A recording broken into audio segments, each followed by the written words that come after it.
Hey everyone, Egman here with special guest GyroSean. How are you doing today? I am good. I'm excited to see how correct or incorrect I am about a game I Yes. briefly played. Yeah, I've been wanting to do some more content, and I've seen this for other people in other card games. So if you guys don't know GyroSean, he does a lot of Digimon content and Pokemon content too. I know you do a podcast as well. Mhm. So I wanted to get you on here. You've done a little bit of Dragon Ball Super in the past, but not a lot. So I wanted to get your introspection and your ideas on some of these cards. Yeah. I played the one deck I have mostly built is an old, I guess now, Invoker deck. Okay, So I almost put some Invoker cards on here, so we'll see. I might not even recognize them. Yes. It's been so long. Yeah. So the ranking system's pretty easy. Is a card good, bad, or broken? So good means it's for when this video is released too. So if you're watching in a year and some of these cards are banned, my bad. But it's cards that are good right now. Cards that are bad right now are cards that are broken right now, meaning they are either limited, banned, or eroded, or any combination of those. So that's the kind of the grading system for it. And yeah, I'm excited. So we're going to start off with an easy one. It is the Senzu Bean. An active battle. It's a blue option card. Choose one of your cards. It gains plus 5k power for the duration of the turn. Then choose up to 2 of your energy and switch them to active mode. Oh wow. I would. Oh man, I lean towards good, almost into broken territory because it's in Magic. It seems like you're basically untapping your lands, so it's basically it's a gain 1 mana effectively, or gain 1 energy because it's a 1 cost to play. Now, is Activate Battle like the delay effect? Like, do you have to play it and then activate it on a later turn? So kind of how it works for DBS is that when you swing in, it's pretty much you swing at something, you have a target, you can negate the attack if you want, but once the attack is started, you have a kind of combo step where more or less you discard cards from your hands to give power to something. And kind of 5k is like the one. It's like it's not the smallest, but it's the standard kind of unit for going at things. So like a leader's 10k and 15k on the backside. That's kind of the so normally when something is comboed, it gets 5k power. So more or less, this lets you combo and untap 2 energy as long as you had 1 memory. Okay, yeah. I mean, I'm gonna say I'd be surprised if you gave me a broken card straight up. So I'm gonna play the metagaming on this one. I'm just gonna say this is good. Yes. Okay. Cool. Well, this is a good card. It is one of the oldest cards. Is from the first set in the game, which is almost why I think they have a hard time banning it because of that. Because it's an iconic card, but it has been almost meta viable since it's been printed for the entirety of this card game. This is probably one of the most viable cards in the entire game. People were thinking about, will it ever get banned? There's also a new keyword we got called limit, which means that you can only activate 1 copy of this card per turn. That people were thinking that maybe this will get hit by that eventually too, because it's good offensively, defensively. It's kind of analog to Hammer Spark in Digimon a lot of the time too. And so you are 1-0 with that, and let's move on to the next one. So we have Belmod Double Devastation. And real quick, so what's your Dragon Ball Super lore look like? What's your I mean, I didn't know his name was Belmod, but I have seen all of Dragon Ball Super. I would say without seeing the card game, I wouldn't know this guy's name. But I know he's really iconic looking wise, right? Yeah, I mean, he's the god of destruction from Jiraiya's universe. I think it's universe 11, I want to say. Yes. Yeah. From Jiren's universe. Yeah. So it's he is a 4 energy. And if you don't know, the 2 green dots mean you have to pay at least 2 of them have to be green. So he has the 5k combo, which is on the side there. He is a blocker, which is the same as it is for Digimon. You can turn it sideways. Active main, choose 3 of your battle cards and place them in their owner's drop areas. You can play this card from your hand. And auto, when you play this card, choose up to 1 of your opponent's battle cards and KO it, and it is a 20k by itself. So you play it, you blow something up. Yeah. For 4. 4, I'd say 4 seems cheap for a 20k blocker. And then the activate main, choose 3 of your battle cards and place them in their owner's drop area. Drop area is like trash, I'm assuming, right? Correct. Yeah. So you can play them, for free, but you have to get rid of 3 of your own battle cards. I mean, I would almost. Oh man, I don't know how viable blockers are in the Dragon Ball DBS format, but I am gonna say this is. I don't know. I kind of want to lean towards it looks good on paper, like people were hyped, but it's actually bad. Okay, so I'm gonna say bad. All right, this card is actually banned. Okay, I was gonna say it was either like it because I'm saying it looks good on paper. I'm like, I have a 20k blocker for only 4, and like you delete one of your opponent's dudes whenever you play the card, and you're putting things in your discard essentially, which I think there's a lot of synergies with that. I'm assuming there is some. So the reason that this card is broken is more or less when this card first came out, it was okay. And it's not because it's a block. If it was just a blocker with the auto to pop something, it's bad. It's a terrible card. Okay. The broken part about it is actually the activate main. And the reason for this is that there's not a lot of good ways to get your own cards off the battlefield sometimes. And some cards they bypass having a hard once per turn effect by having a kind of a keyword called unique. So you can only have one of these cards out, which means you can only activate it once per turn. But if you can clear the cards from your board for free and gain card advantage and then bring those cards back, it just gained a lot of value. It kind of was broken because of that it bypassed some kind of card design and card balance because of it, and it ended up getting banned. Okay, yeah. It's interesting because I guess they designed it with the unique thing saying like it's on the field. Yeah. But in Pokemon they say you can only activate this ability once per turn, so it doesn't. Yeah. We do have, so Limit came out soon after this card was banned too as a keyword for some mischievous cards, but it definitely got too crazy for what you do, especially since you can, you tap in Digimon, like when you swing, you suspend your Digimon. So let's say you just and you can't die on attack either, like you can in Digimon. So you can just swing with all your cards, and now that they're done, you can play this card for free and kind of, it's good on offense mostly when this is supposed to be a defensive card. Huh. All right. Okay. Next card, Fickle Destruction. Pretty simple. It's a red extra card. Activate main. Choose one of your opponent's battle cards. It gets with 12k power or less in the battle area and KO that card. I mean, I feel like I'm going to go ahead and say bad because it just has so little. It does so little, and it's like, so what? You killed one thing, and you're wasting card advantage in doing so, right? So my gut says this is just a bad card. Yes, this is terrible. It's been power crept like several times. This is, I don't know if you can tell the bottom right. I didn't want to show it. This is from the first set. So this is from the first set that Senzu Bean came out in.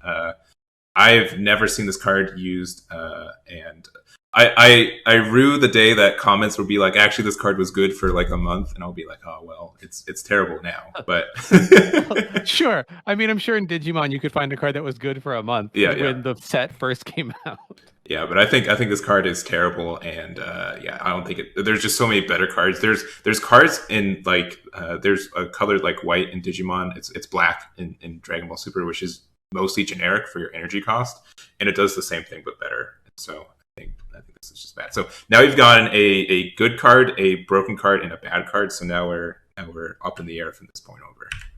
I will say that's the glorious burst of Dragon Ball Super. Yes. All right. So this is Super Saiyan 3 Gogeta thwarting the Dark Empire. So this is a 25k. It does have that unique keyword we were talking about. It has double strike. Do you know how Overwhelm works?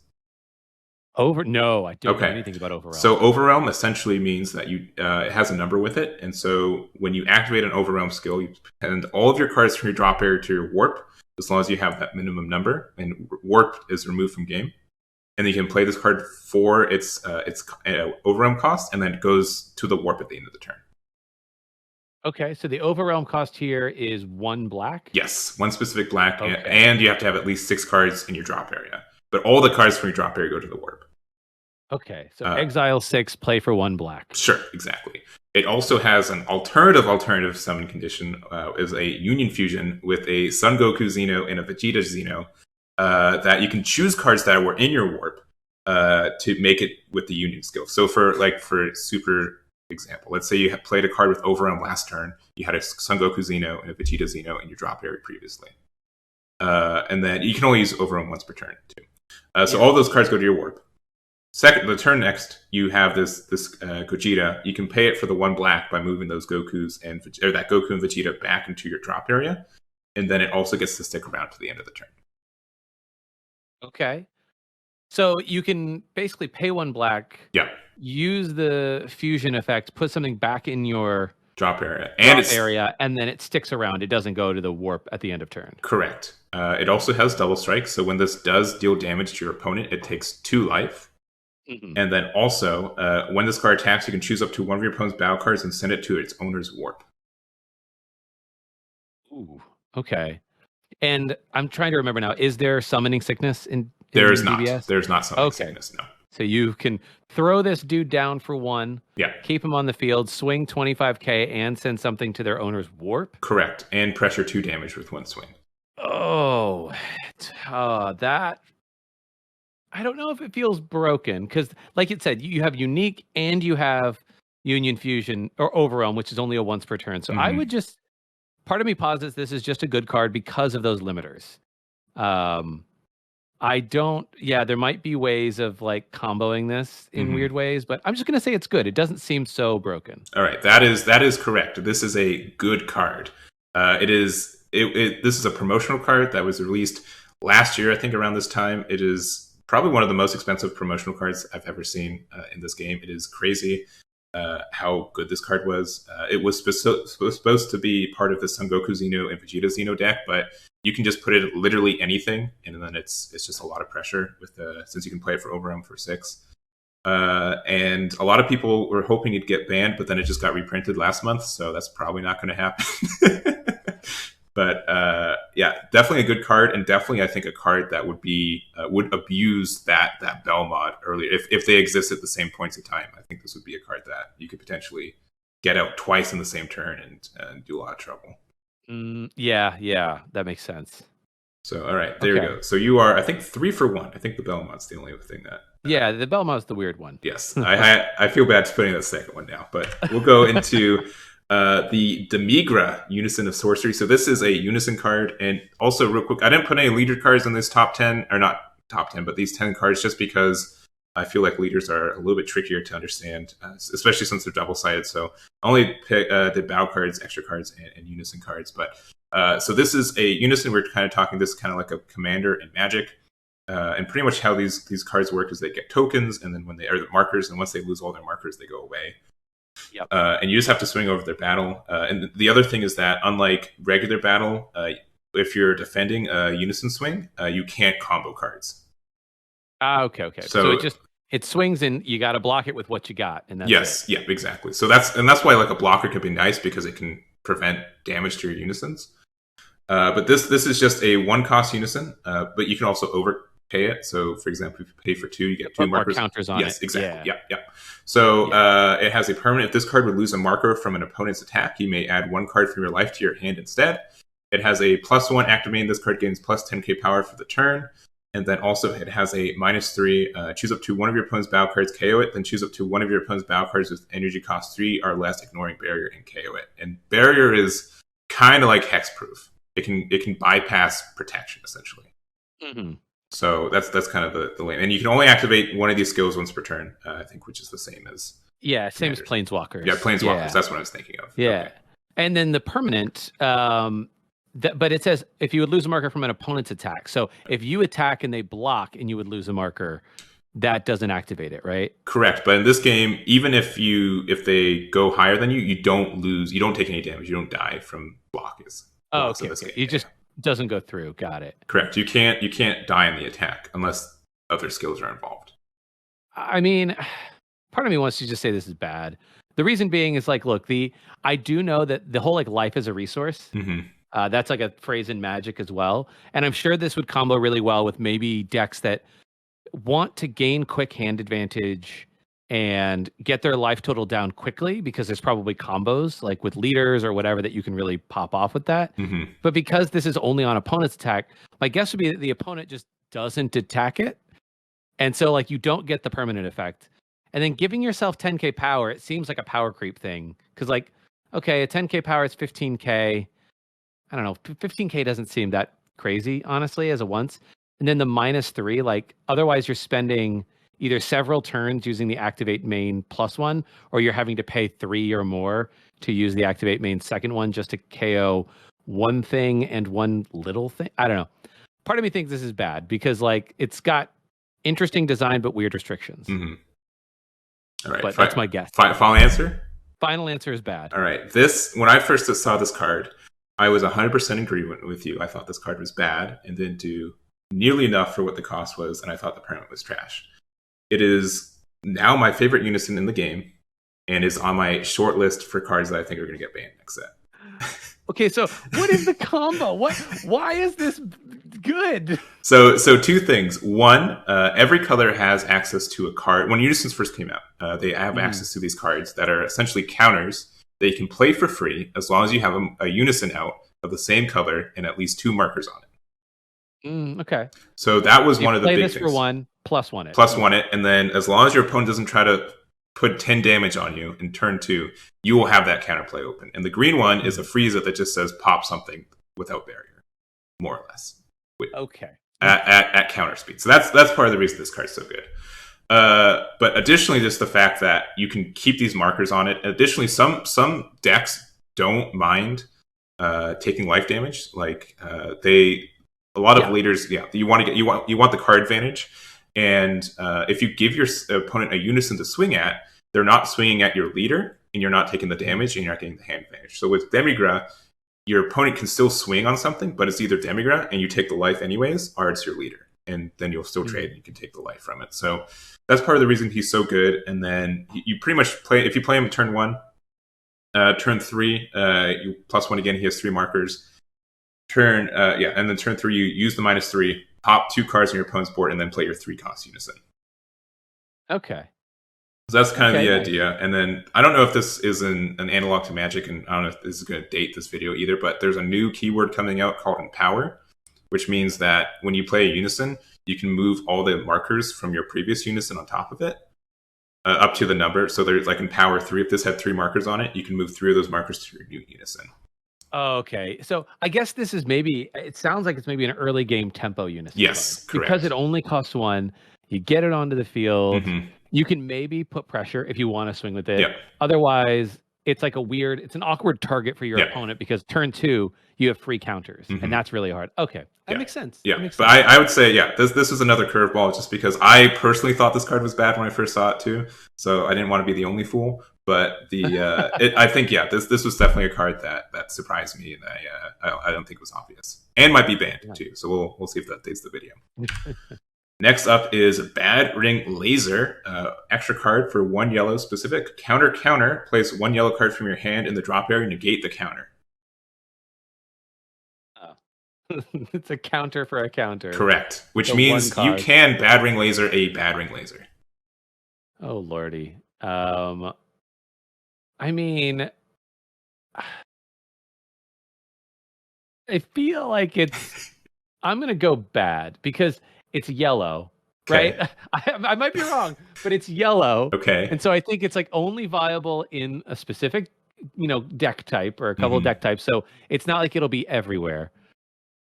And I don't know if you want a lot of yellow cards in the drop area, but it just seems like, again, it's a card advantage problem because you're playing this and getting rid of another card from your hand. So you're going down 2 cards to, I guess, counter a counter. So unless there's a strategy that's like, no, I need this to pop off in order to win, maybe yellow has a card like that. But I'm going to go bad.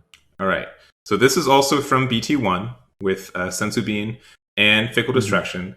But unlike those cards, this card's banned. It's banned? It's banned.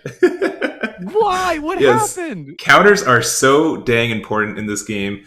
And so when this first came out, the only thing you could really stop was counterattacks, more or less.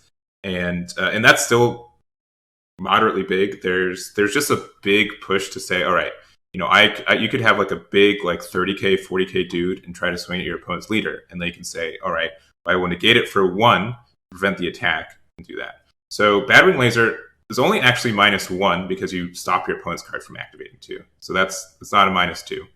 But then also you can pay 1 energy and it can prevent something that your opponent's paying for like 2 or 3 or something more energy. So that's the other thing for that. But counters were kind of rare. They're still pretty rare. There is the analog to this that exists right now is a 3-cost card that it's a battle card that has counter essentially on it, and people are still playing that card just to be able to get into a swing. So. And that can sometimes close out games and everything else. So it's kind of like that. There's some cards like there's like it's not on this list. Like there's a card called Dormant Potential. It's a counter, and it says when you play this, your opponent can only swing with battle cards one more time this turn. And so a lot of people tap out all but one energy to play it, and expecting that to carry them, and the Battering Laser could prevent that, and then you're tapped out and everything else. Gotcha. I guess, yeah, I guess Bandai's thought there is like, it's too cheap. Yes. To basically tell your opponent, no, you can't play the game the way that you wanted. Correct. Yeah, it is. This was Fickle for a while, though. This was like, but it was a scenario where, yes, you would battering laser sometimes because you needed to really negate an attack. Yeah, because there's a famous card called Mira. That it was an overwhelm for 1, and essentially it could boost itself up to 100k for 1 swing. And so if it went in, then your opponent would be okay. They wouldn't be able to combo out of it or have to lose an entire hand. So if they went for the negate, then you Battering Laser, and then you're guaranteed to swing almost. So that's the. I will say I guess I'm just surprised that they don't allow essentially counterspelling spells. Yes, it's like that's the Magic equivalent, right? Yes, correct. So yeah, there are some, but they're definitely not one cheap. They're definitely not one cheap. Okay. All right, another yellow extra card. This is Kefla's Fury. It's counter play. So if your leader card is yellow, you get to draw 2 cards, which means this could be Battering Lasered if you wanted. I mean, not anymore, right? No, not anymore. No. So this is a counter. So somebody does something. Yes. And you can then play this card to draw 2. Correct. My opponent tries to play that big boy Gogeta. I'll be like, aha, I'll pay 2 to draw 2 cards. And then can you do something with the 2 cards you drew? I guess in the order of operations, are you allowed to do more things? No. It just adds to hand, and then the stack is kind of like it is in Magic, right? You go backwards and then that kind of stuff. But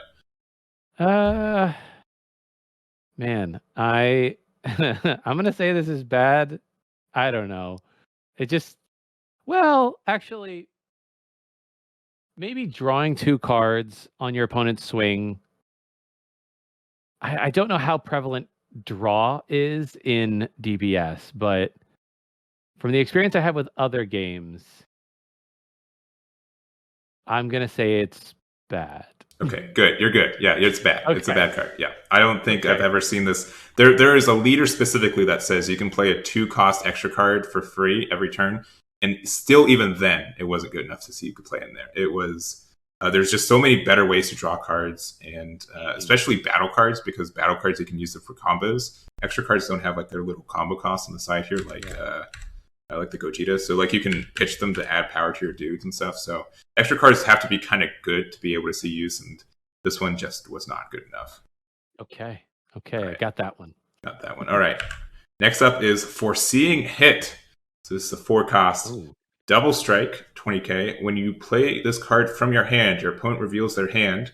Choose up to 2 battle cards with 35k power or less from their hand and send them to the warp. At the end of your opponent's next turn, return all cards sent to the warp with this go to their hand.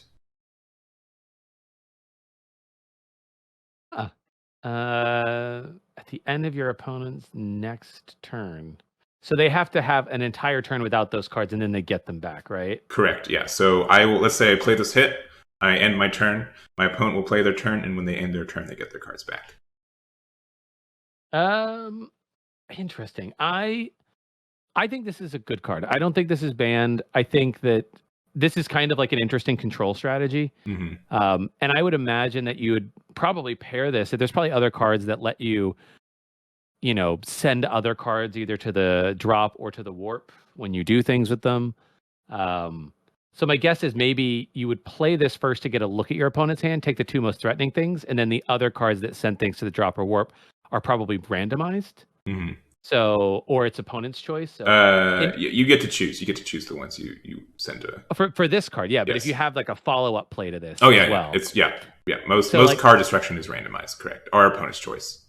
So my gut here says that like if you can combo this in some fashion or get these a couple turns in a row, you could, with a double strike especially, you could maybe just win before your opponent has a chance to play, because you do this a couple of turns in a row and all of a sudden your opponent has no hand effectively, except for what they get from their life, I suppose.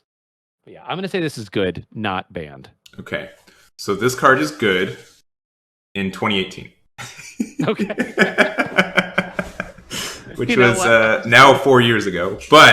But you are correct in most of the analysis, and there's two big things about this card that no longer makes it good. One, it is very expensive. Four energy is normally turn 4 is usually one of the last turns of the game. Normally, we kind of go to 4. So this card is good for what it does, but if it taps you out, you have to be kind of good. And then the other thing is that it doesn't have any protection. There's a keyword called deflection or deflect, which means that if your opponent tries to counterplay you, it's not affected by it. So I don't think I have any counterplay cards in here. But let's say there's a card that says counterplay, send your opponent's 4 cost or less battle card to the drop to do that. Additionally, counterplays, these autos, when you play autos, only work if they actually hit the board. So if you attempt to play it and it gets counterplayed, you don't get to play it. So for 4 energy, you don't play a guy, you tap out, and then you have to kind of end your turn. So that's kind of why he's not good now. But he was good and was a good ender in 2018-ish, and then kind of fell off after that. Okay, so like early era stuff, yes. But there's just, as the power has crept and the cost has crept down, right? All of a sudden, this card is like, not worth it. Yeah, for sure. But he was very good when he first came out. So I think, I think he was another trick just because the effect is really good. It just needs to be on a little bit better budget for that. Yeah, that's fair. All right, then we have Super Saiyan 4 Sun Goku, a heartfelt plea. So this is a multicolored card. It is red and yellow, and most of these have the 10k combo cost, which means you have to pay the extra energy to actually combo with them from hand, but they get the extra cost for it. It is triple strike. Energy exhaust is all it means is that if you try to put it in your energy, it gets tapped for your charge step. It has offering. When you play this card, your opponent chooses either one card in the life and place in the drop area, or you get to draw 2 cards. And then auto, choose one of your red battle cards with 20k or 25k power or more and place it on its drop area. When your leader card activates Awaken, so when it flips over, if a SS4 Sun Goku, a Heartfelt Plea, is not in play in your battle area, you can play this card from your hand. And it's a 30k. Okay. So it seems like because I'm thinking about, because it seems like a lot of these cards, the band or the badness of them comes from the cost. So at first I'm like, 5, that seems kind of high, even though it's a big dude. But the fact that you can play him for free when your leader card activates their Awaken, I think that would make him potentially a lot better. And your opponent may choose one card from their life and play it in the drop, or you draw 2. Triple Strike is very good. Yes. Triple Strike is a very good mechanic. So you basically play it for free on Awaken, a 30k body with Triple Strike. I'm just going to say good. It doesn't seem broken, to be honest, because I think that you only awaken your leader card once. So it's not like you can chain this a bunch of times or any of that. Probably it doesn't really have that many other crazy effects, like draw 2 or force your opponent to lose a life is, interesting. Yeah, I would say this is a good card, but probably not broken. So this is the original printing of the card, which means which got an errata before it was actually officially released. First of all, the auto, based on the wording of this auto, you could technically, on Awakening, play this dude, use its offering effect, and then play him again with a second copy by putting the first copy into your drop area and playing the second one. Okay. So the first, it got errata to say that you can only do it once per turn, essentially. So you couldn't chain it. And then second of all, it's now limited to 1. It's not limited to one, even without that. So even with the wording and everything, it's limited to one. So I think you were on the right choice, because yes, you can only play it once per turn or once per game. And I think the biggest thing about him is it depends on if that red battle card with 25k is easy to get out or not, right? Yes. Yeah. I was not fully off. Yes. Because my assessment was like, so long as you can't loop or chain this nonsense, then we're good. Yes. So I think, but yeah, I think you psyched yourself a little bit out. But yeah, 30k triple strike is huge. It is a very, very influential amount of damage. Offering is one of the best keywords in the game. Just being able to, there's not a lot of ways to like in Digimon. There's not a lot of ways to do like indirect damage. Trash your opponent. And so most of the time you just draw 2 cards too, which is fine for free for this case, unlike paying 2 based on your opponent's timing. And so that, but yeah, there is not a way to like play more or cheat more than one of these out per turn. But one of the kind of straws that broke its back was that there was a deck that essentially played a bunch of 30k red cards, 30k black cards, but some of them were red half the time, so it counted for it, and people would check it in, and it got a little abusive after that. So like this card's from I think BT8, and so that was like half the card game ago. And so I think they just decided, you know what, that this card's too good, and let's set it to 1. It's fair. Okay, right. Interesting. And I think we've got one last card for us, the Cell Giant Force. This is a unison for 3. It's a 20k plus 1 activate main. You may choose one card from your one of your battle cards, place in your owner's drop area. If you do, choose up to one of your opponent's battle cards and KO it. For 0, if your lead card is green, choose up to one of your opponent's unison cards and remove a marker from it. Or -3 for 3 green and X amount of other energy. If your leader card's green, choose up to X cards from your opponent's hand and discard them. Oh my. Okay. Choose a card from the battle. Choose one of your battle cards and basically get rid of it to KO something else. Okay. It's like it's a 3 cost minimum to play. Correct. Right? Because it's 3 green. If your leader card is green, choose one of your opponent's unisons and remove a marker from it. That ±0. So you just do that and you remove 1 marker. That seems pointless. I don't know. That's just me. I'm like, maybe it matters. Maybe the math matters. Hand destruction, man. It's expensive though. It's very expensive. And to the point you made earlier that like by the time you're at X turn, the game's already over. So I'm like, all of this, all the really good stuff here seems expensive. And knowing that it's a once per turn, you have to choose one of these. I'm going to go ahead and say that this is bad.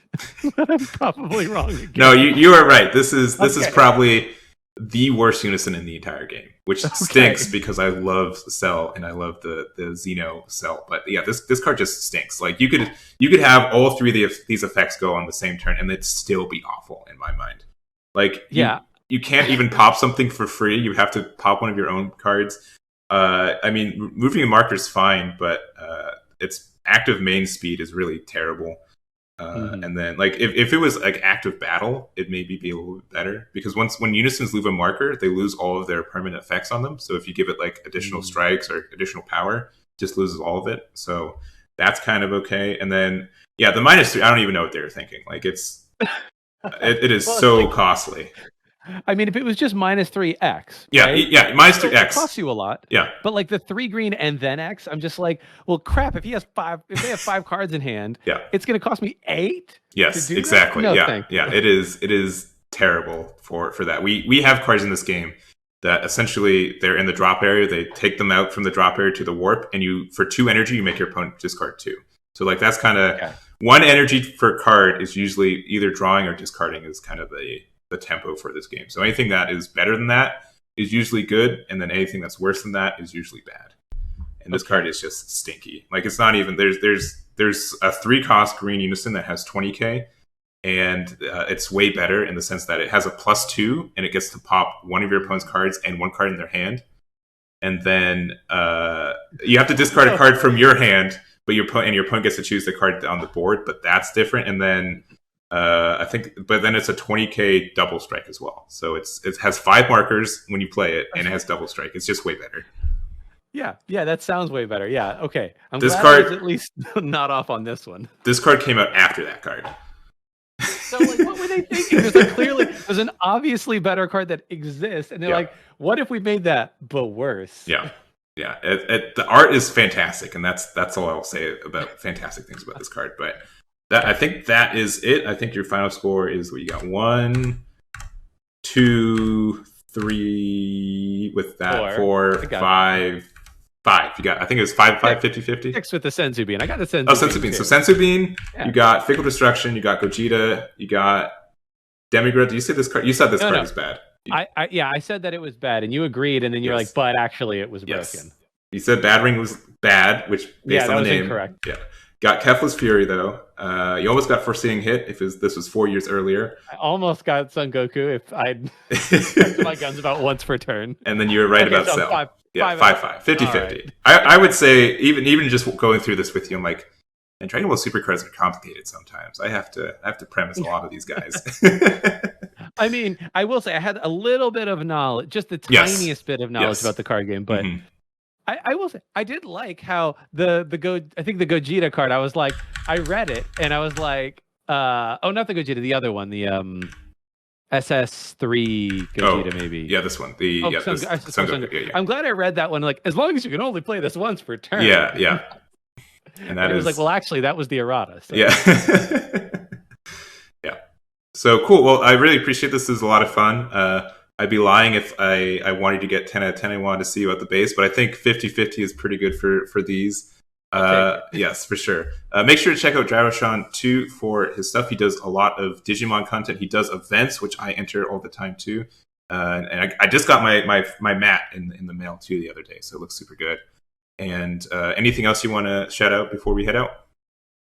No. Just thank you. Thank you for having me on. This was awesome. Good. Yeah. Thank you. Yeah, for sure. If you want to do the same thing with me on Pokemon cards, you'll probably get a similar result. So.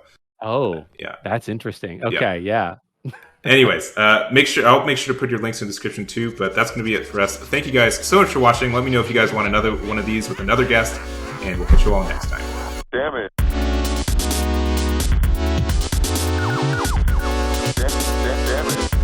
Damn it.